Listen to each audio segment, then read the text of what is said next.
자, 지금부터 클라우드 엣지 에코시스템 개발자와 함께하는 제2회 GH 플랫폼 커뮤니티 컨퍼런스를 시작하도록 하겠습니다. 안녕하십니까. 저는 이번 행사의 진행 겸 좌장을 맡은 동의대학교 윤주상입니다.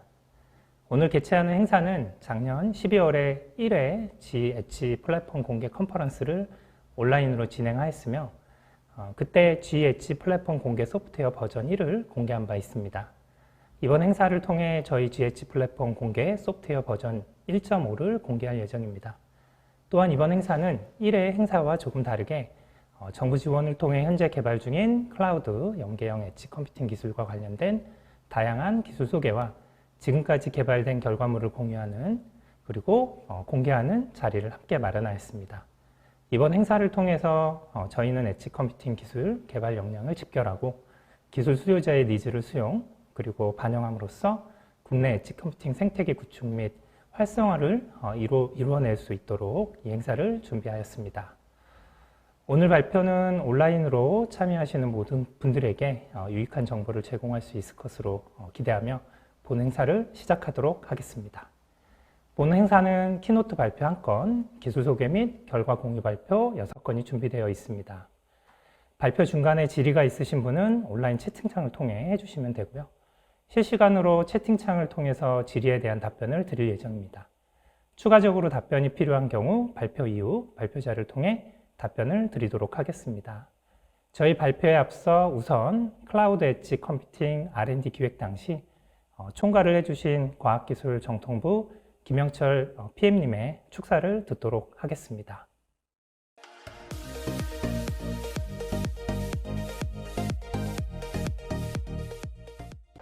네, 안녕하세요. 김영철 PM입니다. GH 플랫폼 2차 컨퍼런스를 시작한 것을 축하드립니다. 작년에 1차 컨퍼런스에서는 GH 플랫폼만 가지고 컨퍼런스를 했는데 이번 2차에서는 유관된 다른 과제들도 함께 기술 교류를 하는 자리가 되었다고 해서 아주 기쁘게 생각하고 있습니다. 생각해보니까 모두 다 제가 함께 기획했던 과제들이네요. 서로 연계성이 매우 많은 과제들이니까 오늘 함께 모여서 이렇게 컨퍼런스 하신 거가 굉장히 뜻깊다고 생각을 합니다. 2019년도에 정부에서 5G 플러스 전략을 발표를 했어요. 그때 중요한 10대 핵심 기술 중에 엣지 컴퓨팅이 있었고 그때 고민을 많이 했던 것이 엣지 컴퓨팅 중에서 클라우드와 엣지가 어떻게 연계 협업을 하는 것이 되어야 좋을까를 고민을 많이 하게 됐고 그 배경을 힘입어서 저희가 클라우드 엣지 클라우드 플랫폼이라는 과제를 기획했고 그 과제가 지금 GH 플랫폼 코드명을 갖는 과제가 되었습니다. 그래서 중요한 것은 클라우드와 엣지는 과연 어떻게 업무 분장을 하고 어떻게 협업을 하고 어떻게 니고시에이션을 해서 이 전체 일을 함께 잘 나눠서 할까가 가장 큰 주제이고 지금 연구팀에서는 이제 그 문제에 대해서 함께 지금 고민을 하면서 연구를 진행하고 있는 것으로 알고 있습니다. 그래서 그 부분에 대해서 좋은 성과가 나오기를 기대합니다. 그리고 거기에 함께 병렬형 과제로 진행하고 있던 것들이 그럼 엣지와 클라우드 사이의 데이터가 흘러다니는 것에 대해서 어떻게 데이터를 추적하고 관리할 것이냐에 관한 과제가 있어서 오늘도 함께 발표하는 걸로 알고 있고요. 그러면 또한 그런 엣지 클라우드 소프트웨어 플랫폼 위에 이 산업계에 적용을 했을 때 어떻게 그 외 응용 서비스를 활용할 수 있겠느냐라는 거를 적용한 것이 도시교통 문제를 해결하는 교통 브레인 과제가 오늘 함께 또 논의를 하게 될 겁니다. 그런 연계성 속에서 함께 논의하고 봐주시면 좋을 것 같고요. 또 거기에다가 지금 말씀드린 건 다 소프트웨어 3개의 과제가 있지만 또 하드웨어 과제가 또 있습니다. 엣지 환경이라는 게 매우 거칠고 관리가 잘 안 되는 데이터 센터 내부 같은 건 쾌적한 환경이 아닌 곳에서 활용되는 서버들이 많이 있는데 그런 환경들이 많이 있는데 그곳에서 쓸 수 있는 러기드 서버를 만드는 과제가 오늘 함께 또 발표가 되고 있습니다. 그래서 하드웨어와 소프트웨어 그런 부분들이 모두 함께 어우러져서 좋은 토론의 장이 됐으면 좋겠습니다. 특히 이번 과제들은 모두 다 연구 결과를 공개하는 공개 소프트웨어 R&D 과제입니다. 그래서 그 결과물들이 다른 연구자들에게 또 확산이 되고 산업계에 확산이 되는 그런 중요한 의미를 가지고 있습니다. 그래서 함께 논의하시면서 많은 연구자들이 이 지금 핫한 엣지 컴퓨팅의 주제에 대해서 좋은 성과와 좋은 논의가 있기를 기원합니다. 자, 우리 모든 연구자들 함께 화이팅! 축하합니다. 자, 김영철 PM님 축사 감사합니다. 지금부터 발표를 시작하도록 하겠습니다. 첫 번째 발표는 키노트 발표이며 5G 기반 AI 응급 의료 시스템 기술 개발 사례를 연세의료원 장혁재 단장님께서 발표를 해주시도록 하겠습니다. 엣지 컴퓨팅 기술은 인프라 기술입니다. 인프라 기술이 성공하려면 인프라 기술을 잘 활용할 수 있는 성공적인 응용 서비스 개발이 매우 중요하다고 생각하고 있습니다. 이런 관점에서 지금 발표될 5G 기반 AI 응급 의료 시스템 개발 사례는 엣지 컴퓨팅 기술을 어떻게 활용할 수 있는지를 잘 보여줄 수 있는 좋은 유스 케이스가 될 것으로 보입니다. 자, 발표를 듣도록 하겠습니다.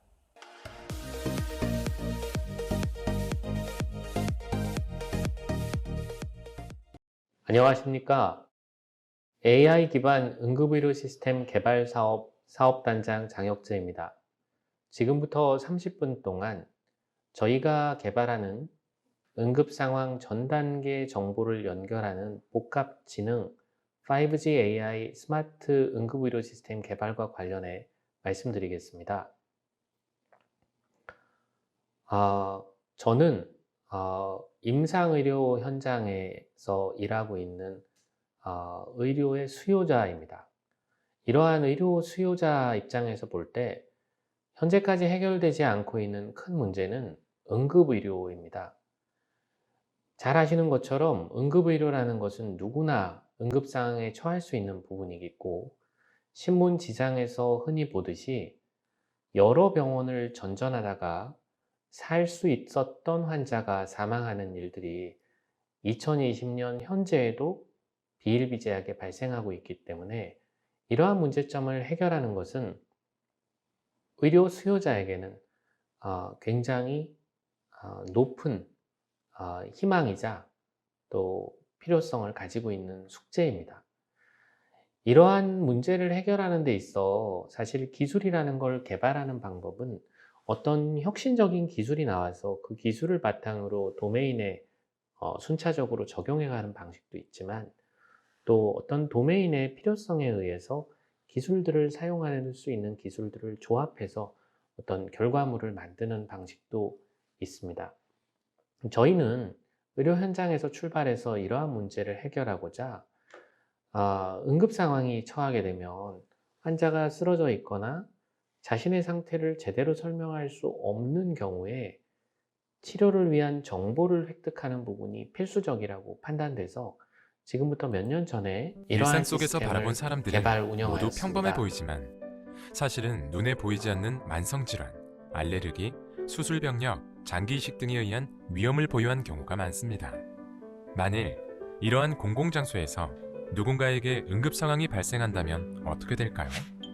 2012년 우리나라 중증 응급질환 환자 중 적정 시간 내 의료기관에 도착한 경우는 10명 중 3명에 불과합니다. 응급상황 발생 시 신속한 신고, 이송 중 처치, 의료기관 대처를 위해 응급상황정보 시스템 라이프태그가 꼭 필요합니다. 라이프태그는 개인의 건강 상태에 맞는 응급상황 정보를 간편하게 휴대하여 위험에 대비할 수 있도록 도와줍니다. 예기치 못한 안타까운 사고가 발생하는 경우 라이프태그를 발견한다면 스마트폰으로 간편하게 접촉하여 119 신고와 함께 사전에 등록된 응급상황 정보와 현장의 위치 정보를 함께 전송하여 보다 빠른 대응이 가능해집니다. 응급상황 접수를 받으면 라이프태그를 통해서 119 구급대, 구조대원의 출동과 동시에 병원, 보호자에게 바로 연락을 보내게 되었으니까 정말 위급한 상황에서 정보가 부족해서 출동 요청 외에는 다른 조치를 할 수가 없었는데, 이제는 출동하는 구급대원을 지원한다는 느낌이 들어요. 라이프태그로 인해 의식이 없거나 협조가 되지 않는 환자들의 기저질환, 약 복용력 등을 확인할 수 있어서 그에 맞는 응급처치를 할 수 있기 때문에 안전한 환경이 제공된다는 느낌을 주게 되니 대상자들이 신뢰하는 것 같아요. 지금 2021년의 시점에서 보면 누구나 쉽게 생각할 수 있는 일종의 개인화 의무기록 같은 것이었는데요. 지금부터 약 한 7, 8년 전에 이런 식의 응급 상황에서 그 사람의 의료적인 상황에 대해서 알려줄 수 있는 것들을 만들고 또 정부의 지원을 받아서 또 이런 식의 라이프 로그, 바이탈 사인, 생체 신호까지도 함께 수집하는 형태로 시범 사업까지 마쳤습니다. 안타깝게도 뜻은 좋았지만 이 사업은 널리 활용되는 데에는 실패하였습니다. 실패한 이유가 여러 가지가 있었지만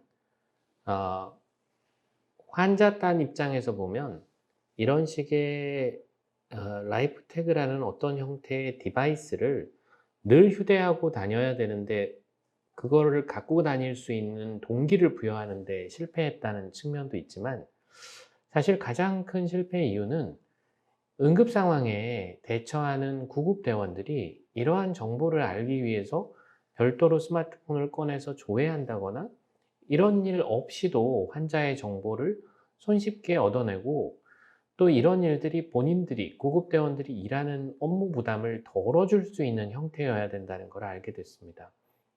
현재 그래서 구급활동 일지를 전산화하는 사업도 저희가 했는데요.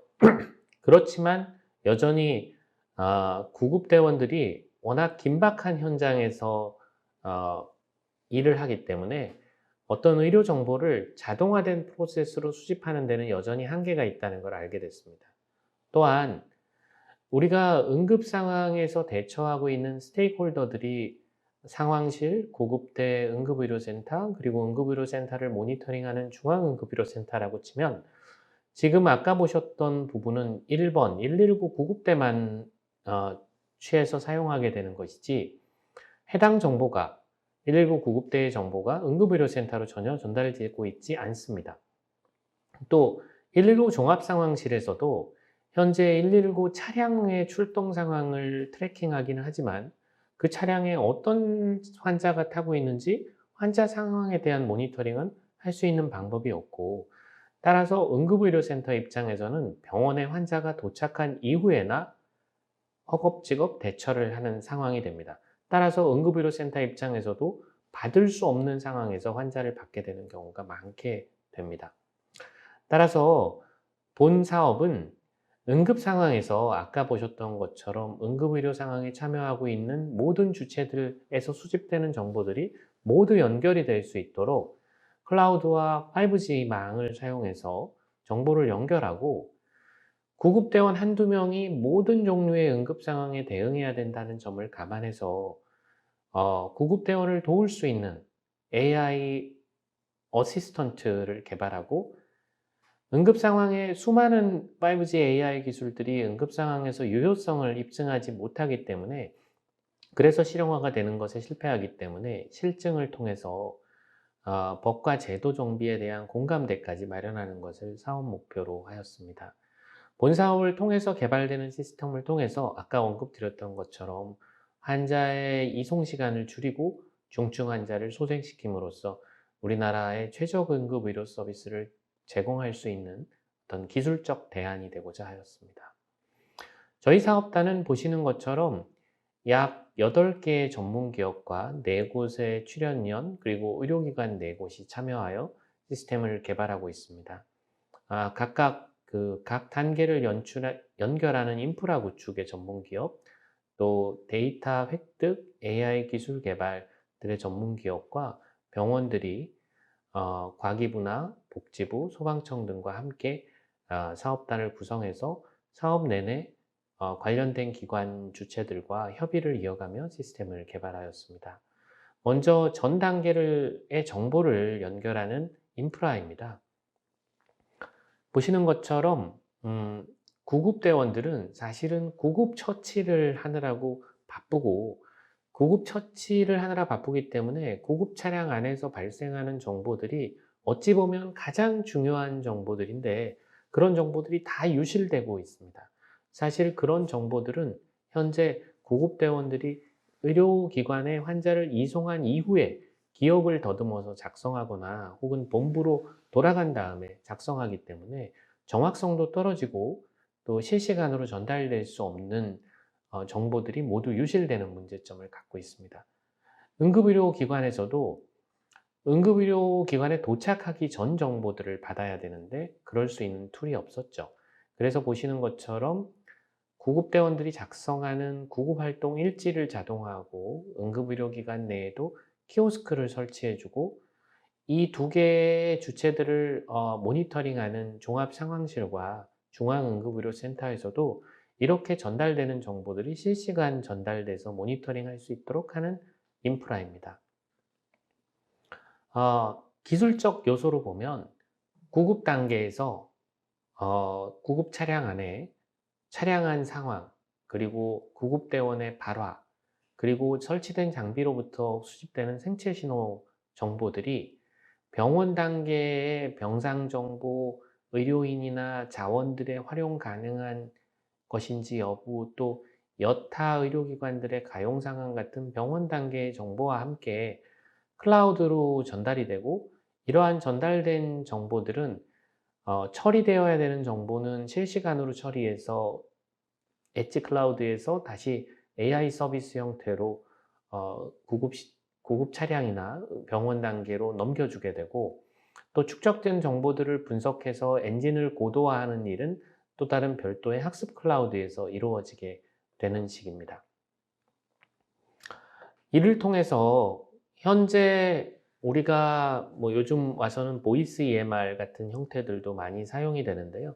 사실 이 부분은 어찌 보면 보이스 EMR 같은 것보다 더 쉬운 부분이, 구급대원들이 구급 상황에 있어서는 이런 식의 골전도 마이크 같은 것들을 착용할 수 있고, 복명복창이라 그래서 환자가 하는 말을 그대로 한 번 더 따라하는 식으로 발화를 하기 때문에 기존에 전부 다 유실되던, 여기 수기 입력이라고 되어 있지만 거의 사후 입력이고, 그 과정에서 상당수의 데이터들이 유실되고 정형화된 데이터만 수집하는 것이 가능했다면, 구급대원들의 발화, 또 차량 안에서 수집되는 영상 정보, 그리고 생체 신호 정보, 정형 비정형 정보를 실시간으로 모두 기록할 수 있는 시스템입니다.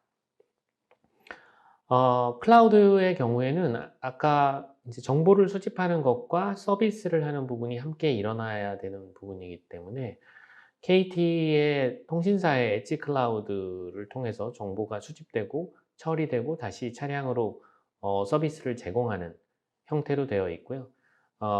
함께 참여하고 있는 네이버와 KT상에 연계 통신망을 갖추고 있기 때문에 정보들은 축적이 되고, 비실시간성 정보, 기왕의 소방청이나 국립중앙의료원, 또 참여의료기관에 축적된 정보들이 응급상황의 정보와 함께 모여져서 새로운 엔진을 개발하고 엔진을 고도화하는 용도로 사용되었습니다.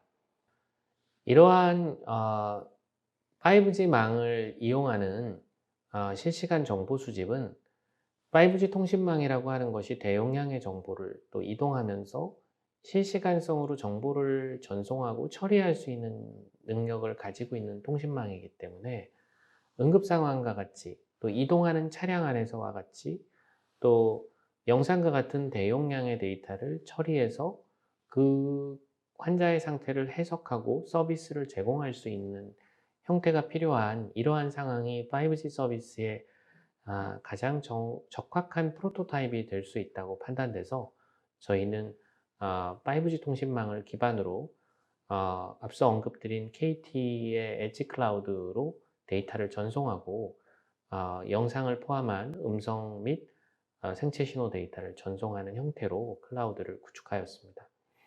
5G 통신망 자체는 현재 다소 도서 지역이나 산간 지역에는 분포가 부족한 측면은 있지만, 저희가 응급 상황 현장이 아니라 환자를 싣고 의료기관으로 이송하는 상황에서 정보 전송이 되는 부분까지를 커버하기 때문에 상대적으로 5G 통신망이 부재한 지역에 대한 문제점이 생각보다는 크지 않을 수 있다고 판단되고요. 또 5G가 백업이 되지 않는 지역에는 LTE망으로 서비스가 이루어질 수 있도록 하였습니다. AI 서비스 자체는 저희가 사업단에서 시범 운영할 수 있도록 기업 전용 네트워크 슬라이싱을 위해서 통해서 안정적으로 데이터가 전송될 수 있도록 기업 전용 5G 서비스망을 구축하였고, 저희가 5G 코어에서 엣지 클라우드로 직결돼서 영상 정보 전송을 최적화하고 영상 전송 서버의 시스템 운영이 원활히 이루어질 수 있도록 엣지 클라우드의 설정을 완료하였습니다.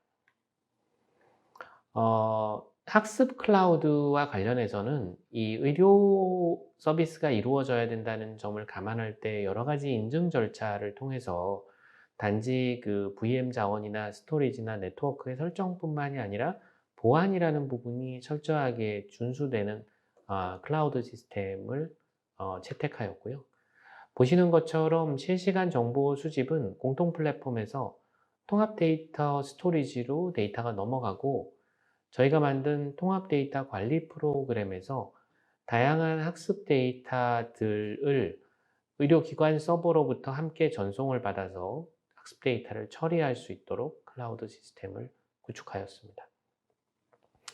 이러한 구축된 데이터를 활용한 AI 서비스는 119 상황실에서 구급차의 출동 지령을 내리면서부터 시작해서 현장의 구급 활동 중에 처리되는 영상, 음성, 생체 신호 정보를 수집, 분석, 처리하는 과정에 있어서의 AI 기술, 이렇게 수집된 정보를 구급대원들은 아무 일도 하지 않고 컨펌만 해주면 될 수 있도록 하는 자동 기록, 그리고 기록된 정보를 바탕으로 환자의 중증도를 판단하고 분류하고 위험 상황을 판단해서 알라밍을 해줄 수 있는 한편, 이 중증도 분류 상황에 맞게 그 정보를 의료기관의 정보와 함께 해석해서 이 환자가 적절한 의료기관이 어디인지 판단할 수 있는 최적 이송병원을 선정할 수 있도록 하는 서비스, 그리고 최적 이송병원이 선정이 되면 어떤 경로, 구급차 특화 경로를 통해서 최적 이송병원으로 안내해주는 서비스, 그리고 이러한 모든 과정이 의료기관에 실시간으로 제공될 수 있는 서비스들로 AI 서비스들이 구현되어 있습니다. 보시는 것처럼 이거는 119 구급대 쪽에 탭 형태, 탭 PC 형태로 제공되는 EMS 차량 안의 키오스크고요. 오른편은 응급실에서 전체적인 과정을 포괄적으로 볼 수 있도록 하는 키오스크입니다. 구급 차량 안의 키오스크에는 보시는 것처럼 구급대원이 발화할 때마다 이러한 정보들이, 발화 정보들이 스크립트화돼서 상황이 입력되고 이러한 정보들이 해석이 돼서 어느 병원으로 이송해야 될지 가장 우선순위별로 이송 요청을 할 수 있도록 하는 식으로 시스템이 일목요연하게 구성이 되어 있고요. 응급 의료기관의 경우에는 환자를 이송받겠다라고 억셉트를 하면 그 환자의 상황과 그 환자의 바이탈 사인 정보들을 받아서 함께 볼 수 있고 자기 의료기관의 상황판 같은 것들도 함께 판단할 수 있도록 일목요연하게 볼 수 있도록 구현되어 있습니다. 구현된 시스템을 한번 같이 보시겠습니다.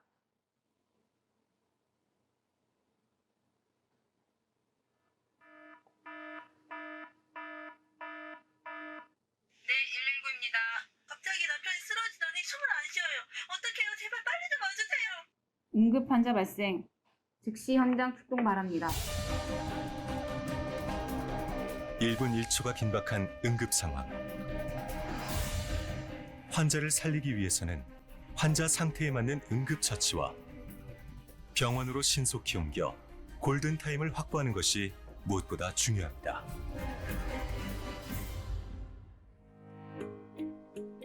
인공지능 응급 의료 시스템은 상황에 적합한 응급 처치를 위해 각종 데이터를 분석하여 환자의 상태를 파악합니다.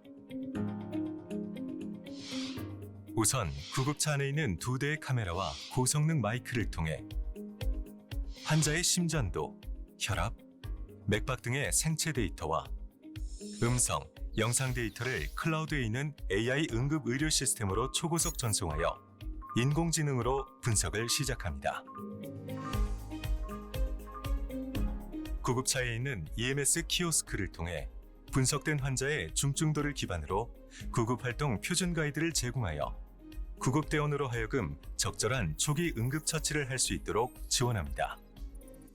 119 신고하실 때 상황을 자세히 말씀해 주세요. 저랑 밖을 걸어가고 있었어요. 구급대원과 환자 사이에 묻고 답한 내용은 인공지능 음성인식 기능을 통해 구급일지에 자동 기록되어 환자 처치에 집중할 수 있게 도와줍니다.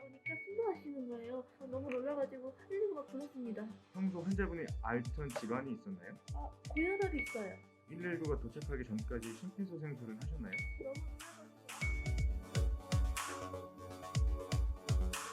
또한 AI 응급 의료 시스템은 분석된 환자의 중증도에 따라 치료에 가장 적합한 병원을 인공지능으로 찾아냅니다. 응급의료센터의 포화도, 이송거리와 교통 상황에 따른 이송 시간 등 다양한 정보를 바탕으로 인공지능이 분석하여 치료의 골든타임을 확보할 수 있도록 해줍니다. 아울러 이송에 적절한 병원이 선정되면 구급차에 특화된 내비게이션을 통해 가장 신속한 길을 찾아줍니다. 병원 응급실에는 ER 키오스크를 통해 환자 정보와 도착 시간 등을 사전에 알려줍니다.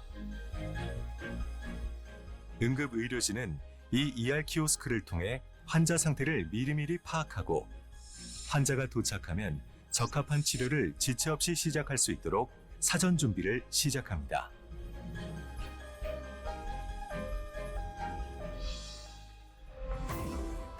CPR 환자입니다. 네, ER 키오스크 통해 확인했습니다. 현재 소생 환자 상태 파악에서 적합한 응급처치와 적정병원 이송까지 응급 환자의 골든타임을 확보하기 위해 5G와 인공지능을 적용한 혁신적인 의료 솔루션. 네. 이러한 시스템 개발을 통해서 저희가 이제 해당 시스템 개발이 어느 정도 완료가 되어서 지역사회에 실증을 하고 있습니다. 1차적으로 이러한 시스템 개발을 통해서 구급대원들이 구급 상황에서 구급 활동에 전념할 수 있도록 실제 일지 작성이나 이런 부분들, 또 이송병원 선정의 어려움이라는 구급대원들이 느끼는 어려움을 해소하는 것 자체를 직접적인 기대 효과로 생각하고 있고요. 이번 사업에서는 환자가 응급 상황에 처하게 되는 모든 상황에 대해서 AI 서비스가 개발된 것은 아닙니다. 흔히 4대 중증 질환, 환자가 시간을 다투는, 조금 더 빨리 응급실에 도착할 수 있다면 생명을 구할 수 있는 심혈관 질환, 뇌혈관 질환, 그리고 중증 외상, 그리고 4가지 질환에 대해서만 1차적으로 개발이 된 상태입니다. 그래서 이러한 질환들, 흔히 우리가 얘기하는 타임 센시티브 디지즈라고 하는 것들에 있어서 환자를 적절한 시간 내에 적절한 의료기관에 도착하게 함으로써 우리 보건의료 체계가 목표로 하고 있는 환자의 사망률 감소에도 기여할 수 있도록 하기 위한 시스템입니다. 이러한 기술 개발이 이루어질 때까지 사실은 의료 현장에 있는 의료인과 또 기술을 개발하는 전문가들, 그리고 행정과 관련된 많은 분들이 서로 협력하셔서 사회적으로 문제가 있는 부분을 해소하고자 하는 노력의 시간이었습니다. 앞으로 이러한 식의 협력 연구를 통한 모델이 조금 더 사회 전반으로 확산돼서 실제 기술 개발이 기술 개발로 끝나지 않고 또 현장에서 느끼는 문제점이 그냥 문제점으로만 단절되지 않는 그러한 문제를 앞서서 해결하는 우리 사회가 될 수 있는 데 있어서 기여하는 어떤 프로토타입을 보여주는 연구개발 사업이 되었기를 희망합니다. 경청해 주셔서 감사합니다. 발표를 해주신 연대의료원 장혁재 단장님 감사합니다. 자, 다음 발표부터 엣지 컴퓨팅 기술 소개 발표가 진행되겠습니다. 첫 번째 발표로 5G 모바일 엣지 컴퓨팅 기술 표준 및 이슈를 한국전자통신연구원 이승익 표준 전문위원께서 해주시겠습니다. 이승익 표준 전문위원님은 IETF, 3GPP 등 사실화 표준화 기구에서 표준화 활동을 다년간 수행한 경험이 풍부한 표준 전문가입니다. 이번 발표에서 3GPP 엣지에서 진행 중인 5G NEC 표준 이슈를 잘 설명해 주실 거라고 생각이 됩니다. 발표 부탁드리겠습니다.